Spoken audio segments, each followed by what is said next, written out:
Assalamualaikum warahmatullahi wabarakatuh. Shalom, salam sejahtera bagi kita semua. Om Swastiastu, Namo Buddhaya, salam kebajikan. Selamat sore teman-teman, baik yang berada di dalam maupun di luar negeri. Semoga kita selalu dalam keadaan sehat dan bersemangat. Saya Maudia Yunda kembali hadir untuk menyampaikan informasi menarik dari rangkaian kegiatan presidensi G20 Indonesia. Teman-teman, pandemi COVID-19 telah mengajarkan dan memberikan kesempatan kepada kita secara bersama-sama memperbaiki sistem dan kebijakan, terutama pada sektor yang terdampak olehnya, seperti sektor kesehatan, ekonomi, pendidikan, pariwisata, hiburan, dan yang tidak kalah penting, soal ketenaga kerjaan. Ada data menarik yang mengungkapkan tantangan besar Indonesia dalam isu ketenaga kerjaan. 1. Angka produktivitas pekerja di Indonesia berada di angka 74,4%. Masih di bawah rata-rata negara ASEAN yang mencapai 78,2%. Lalu, data BPS 2022 menyebutkan 17 juta penyandang disabilitas masuk usia produktif, namun hanya 7,6 juta yang bekerja. Ketiga, kontribusi UMKM terhadap perekonomian Indonesia meliputi kemampuan menyerap 97% dari total tenaga kerja yang ada, serta dapat menghimpun sampai 60,4% dari total investasi. Keempat, data dari Badan Pusat Statistik mencatat ada sekitar 60 juta pekerja yang belum mendapatkan perlindungan. Terlebih, pekerja ini umumnya berada dalam sektor informal.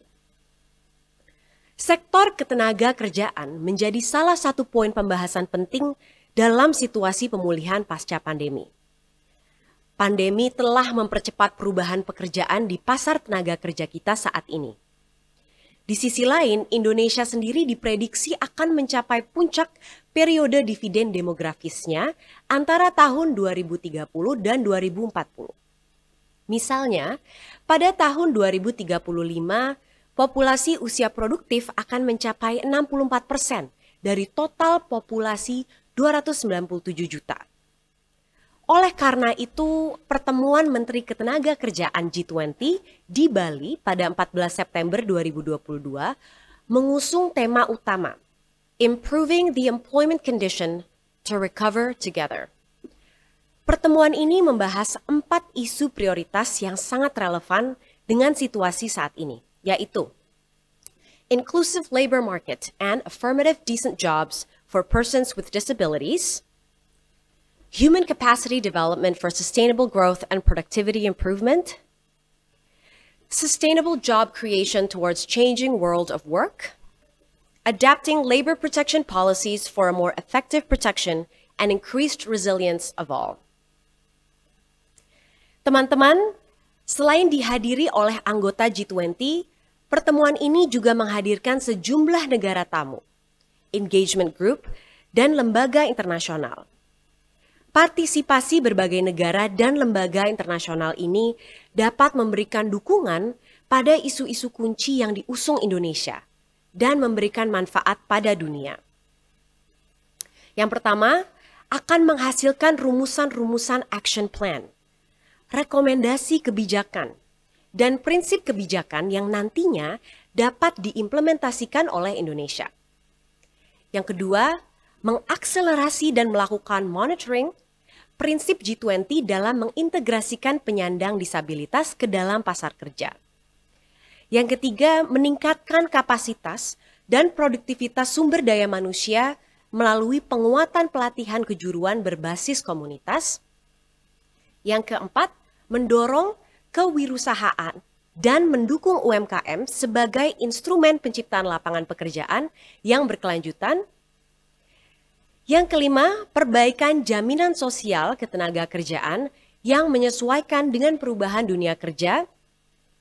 Yang keenam, memperkuat kerjasama bilateral dan multilateral antara Indonesia dengan negara-negara G20 dan organisasi internasional.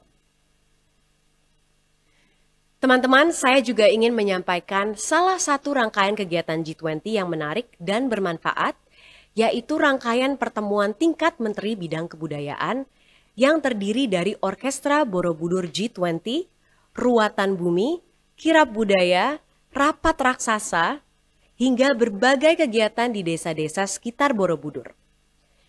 Kegiatan tersebut telah diselenggarakan hingga 14 September 2022 di kawasan Candi Borobudur, Magelang, Jawa Tengah, dengan melibatkan lebih dari 2.500 masyarakat dan seniman Indonesia. Kemudian, pertemuan tingkat menteri di bidang kebudayaan G20 yang dipimpin oleh Mendikbudristek juga telah dilaksanakan pada 13 September lalu. Pada pertemuan tersebut, Indonesia mendorong komitmen nyata dan upaya jangka panjang untuk memulihkan sektor seni dan budaya dunia sebagai landasan pembangunan yang berkelanjutan. Sebagai contoh, menginisiasi dana global untuk pemulihan seni dan budaya, Global Arts and Culture Recovery Fund. Dana global yang diinisiasi pada presidensi Indonesia merupakan platform gotong royong global dalam pemulihan sektor kebudayaan yang implementasinya akan dibahas lebih lanjut oleh negara-negara G20 pada presidensi India. Dari dua kegiatan tersebut, saya, kamu, dan kita semua perlu mendukung dan menyukseskan presidensi G20 Indonesia. Dan pembahasan isu-isu sektor kebudayaan lainnya, serta mendorong praktik baik dari gaya hidup berkelanjutan untuk mencapai bumi lestari. Demikian yang dapat saya sampaikan pada kesempatan kali ini. Wassalamualaikum warahmatullahi wabarakatuh. Rahayu, Om Shanti Shanti Shanti Om. Semoga Tuhan memberkati kita semua.